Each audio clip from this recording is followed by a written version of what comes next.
정체를 알기 어려울 정도로 다소 기괴한 이 모습은 2010년 조류 독감을 예방하기 위해 닭과 오리를 파묻은 땅의 3년 뒤 모습입니다.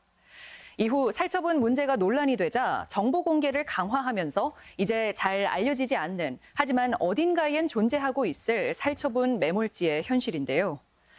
발생 농장 주변에 원을 그려 반경 안 농가는 모조리 처리해버리는 예방적 살처분은 우리나라에서 시행하는 가장 강력한 가축 전염병 예방책이지만 AI 발생은 이제 연례 행사로 굳어가고 있습니다. 매년 반복되는 막심한 피해와 적정성 논란에도 방역 대책이 수십 년째 제자리 걸음인 이유가 뭔지 알아봤습니다.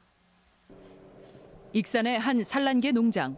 최악의 AI 피해를 겪은 2017년 전국 최초로 예방적 살처분을 거부하는 소송을 제기해 가까스로 살처분을 면했지만 올해 다시 살얼음판을 걷게 됐습니다. 지난 7일 인근 두 곳의 종계 농장에서 고병원성 AI가 발생하면서 예방적 살처분이라는 위협이 턱 밑까지 들이닥쳤기 때문입니다.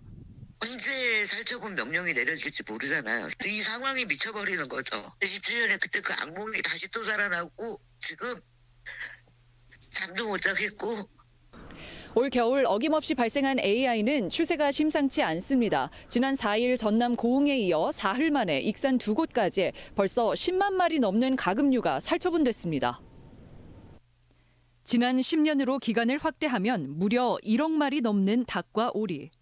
대부분은 확진 농가 인근에 있다는 이유만으로 감염 여부와는 상관없이 예방적 살처분된 가축의 수입니다. 심지어 1급인 고병원성과 달리 3급 가축 전염병으로 살처분 대상이 아닌 저병원성 AI도 변이 가능성이 있다면 그대로 묻어버립니다. 가능성이 있다 하더라도 진짜 얼마나 가능성이 있냐.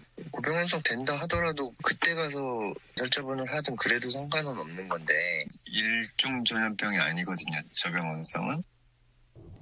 수십 년째 같은 예방책만 고수하는 이유. 철새 도래지인데다 축사가 밀집해 있는 우리나라의 특성과 함께 은연중에 농가가 방역 지침을 지키지 않는다는 막연한 탓이 저변에 깔려 있습니다. 동네는 좀 밀집돼 있잖아요. 옆에 딱 붙어 있으니까 전용 장화를 착용하라. 그런 걸 했는데 뭐 장화 신고 온 데는 뭐 다 돌아다니고 동네도 다니고 뭐 이런 거 좀 그런 기본적인 걸 안 지킨 분들이 많았어요. 예방적 살처분은 농가 피해는 물론 천문학적 경제적 손실, 환경오염, 생명윤리 경시 등 숱한 폐단을 일으키지만 이처럼 참혹한 현실은 시간이 갈수록 오히려 묻히고 있습니다. 방역과 보안을 이유로 이제는 살처분 농가에 대한 정보 공개나 출입이 대중과 언론에까지 제한되고 있기 때문입니다. 여러 사람이 같이 일을 하다 보니 손발이 잘 안 맞죠. 그럴 때 같이 살아있는 것도 막 찝찝차로 집어서 그런 상황이 있지요. 지금은 사실 거의 외국인 노동자들 그룹한테 외주 주다시피 하는 방식으로 모든 게 다 처리가 되잖아요. 현장은 그냥 우리 눈에 안 보이게 만드는 게 오히려 그 방역 행정은 잘한다고 얘기를 하는 거고요. 무고한 희생을 강요하는 폭력적인 살처분이 아닌 대안이 필요하다는 현장 전문가들의 목소리가 나오는 이유입니다. 관료들이 결정하는 거라 새로운 도전을 하기를 원하지 않아요.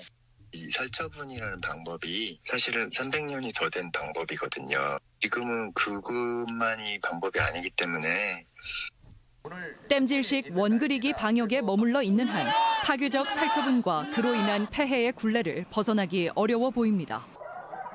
지구 세로봄, 전주 MBC 목서윤입니다.